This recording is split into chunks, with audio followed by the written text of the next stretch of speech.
guys in the dark.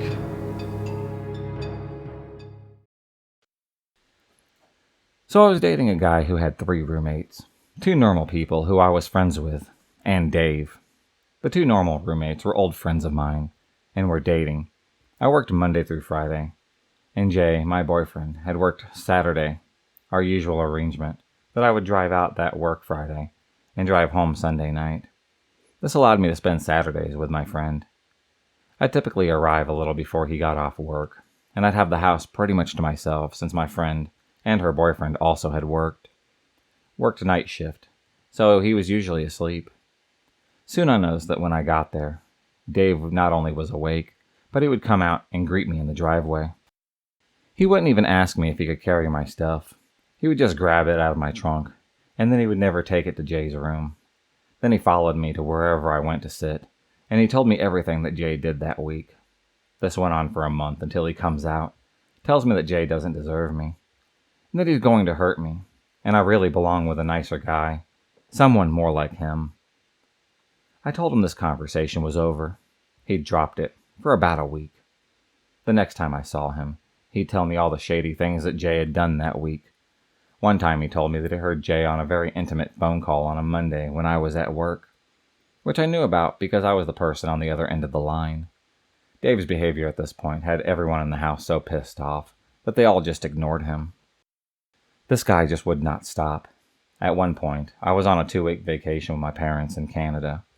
My phone rings, and my friend, Jay's roommate, comes up on my cell phone caller ID. This worried me because she knew I was out of the country and would only call if it was an emergency.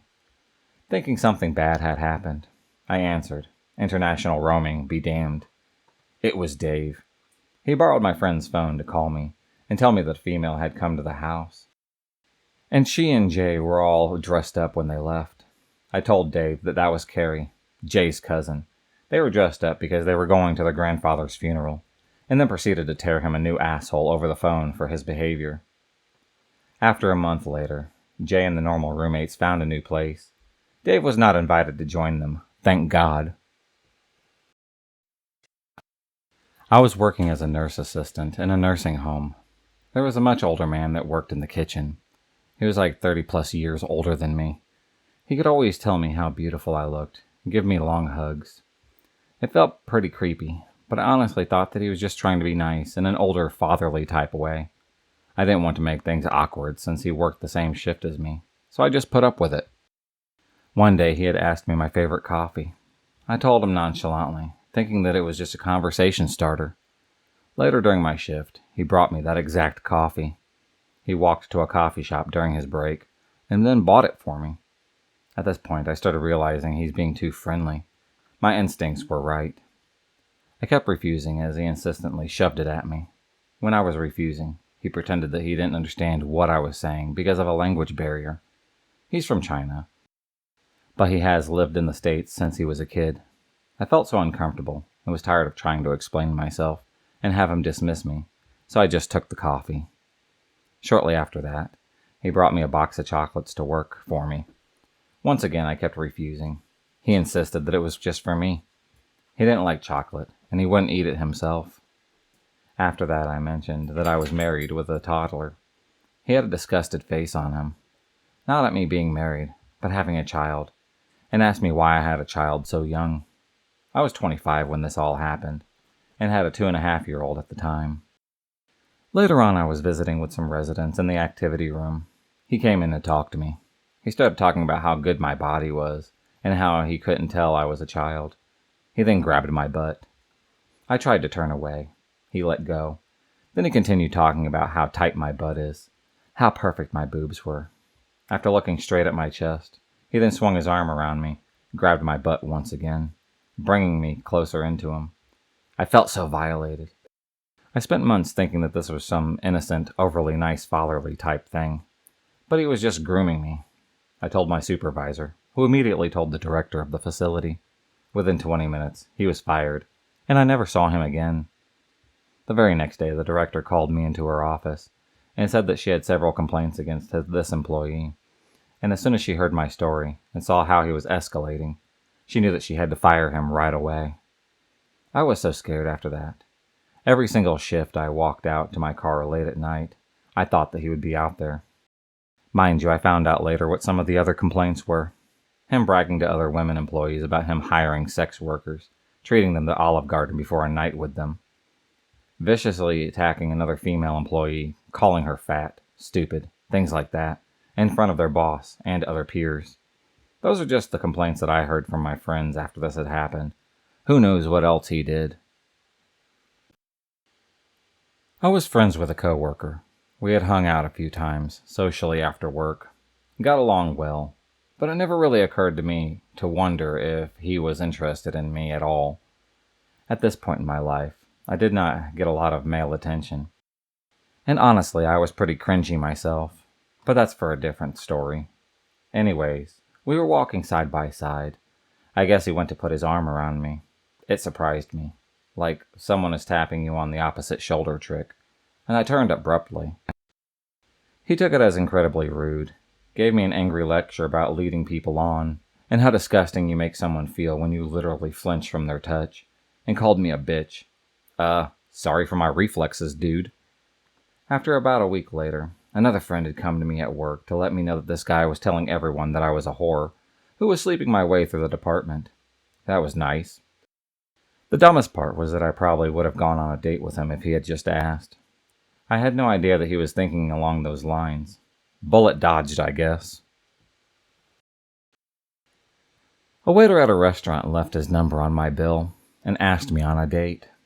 I was single and agreed because we had mutual friends who vouched for him, and he seemed pretty nice.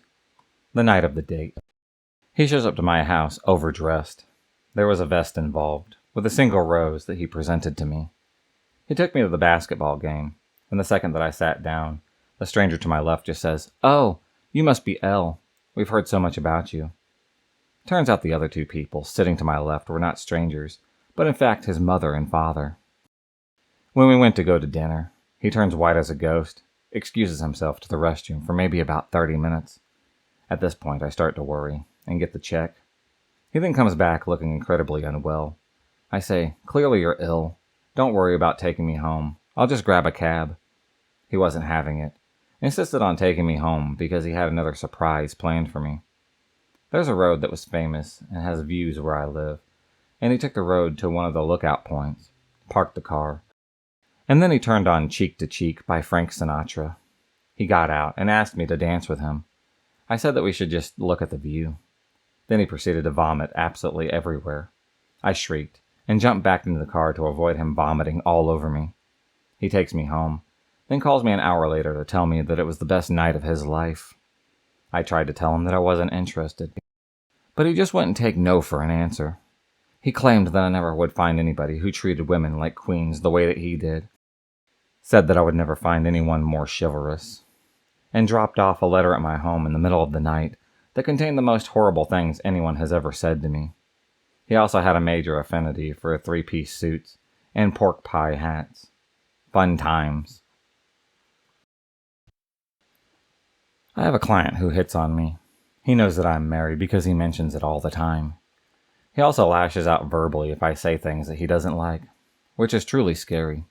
He's 55 plus, never moved out of his parents' house, and he spends his mother's money on everything. She is in her 80s and works 2 jobs to pay for his toys. One day she came in with him to see if there was anything that they could do to get his bills lower, since she is struggling. He started lashing out at her. "Shut the fuck up. She isn't talking to you. And you're stupid. Shut up." I felt honestly worried for this mom. Anyways, he let the insurance lapse so that he could make an excuse to come in and sign the form so that he could just come to talk to me. He was very blatant about it as well. He always threw his mom under the bus for not paying his bills, but then would talk about how he bought this or that, and then would say that I know I should have paid that insurance, but I couldn't pass up a chance to come say hi to you. One day he called us to use his mom's credit card to pay the bill. I didn't answer the phone right away because I had another client with me. He keeps on calling over and over again. Finally, after the client left, I picked up the phone. He started yelling at me. I asked him why he was so upset. He said that I couldn't get you on the phone to pay my bill, so I used the money to buy baseball cards. This is all your fault. Now I cannot pay my insurance. This is your fault. Then he slammed the phone down on me. Just this past month, his vehicle has broken down, so he had to go buy another one. His mom went with him. He had insufficient credit, so his mother had to buy it under her name. I told them that I could not add the vehicle to the policy since the vehicle was not titled to him. We would have to cancel the policy, and she would need to put it on her insurance plan, which was with a different agency. Finally, I was free. Until he came in last week to sign the cancellation form, a document that is time-stamped. When he arrived, and I don't have the form already printed out, he went off on me right then and there. You should have had this form ready for me. And I claimed that I was being incompetent. I told him that I was a time-stamped form, and that the document is not generated until the client is sitting right in front of me and ready to cancel, because it has to be signed at that very moment. He signed the form, then he stomped off. I felt relief that I wouldn't have to deal with him anymore, until he had come back in the door and said, "By the way, let me know when you break it off with your husband. I might have to come back and get insurance from you once again." I let my husband know everything, just in case anything goes down. When I was in college, there was this guy that hung around my friend group. No one actually knew which one of them had brought him in, so maybe he just decided to crash us. Who knows? But he was pretty creepy. He hit on all the girls in the group, aggressively, and would whine daily about how he should be given a chance to show us how a lady should be treated. We usually just rolled our eyes at him, although a few of the guys took him aside on separate occasions and told him to just knock it off. He would also go way over the top in a lot of ways. He'd bring the girls flowers or memorize their favorite candy, soda, or snacks, and then present them as a token of his great affection. Yep, he even called it that. He had a bad habit of insisting, like legit, would not take no for an answer, on walking the women wherever we needed to go. Myself and my best friend at the time both told him that his behavior was pretty creepy. There were 3 women in the core group. 5 others were close enough that they would show up on a LAN party or whatever we were doing. He had asked every single one of us out at least 50 times. Every single time, we all said no. He'd go off on this usual charade about how women didn't want nice guys, and how we should just open up to the possibility of him being the love of our lives. It did not matter how many times we told him that we were not interested, nor attracted, or want to be in relationships. Sophomore year, a girl had joined the group. For whatever reason, she liked our nice guy. Quite a lot. It was weird. But he wasn't into her at all. A few of us started using his own BS against him when he began whining about her not leaving him alone. It was pretty gross, to be honest. If you enjoyed this video, please subscribe, like, and hit the bell for notifications on future videos, and become a stalker of the night. And I'll see you next time.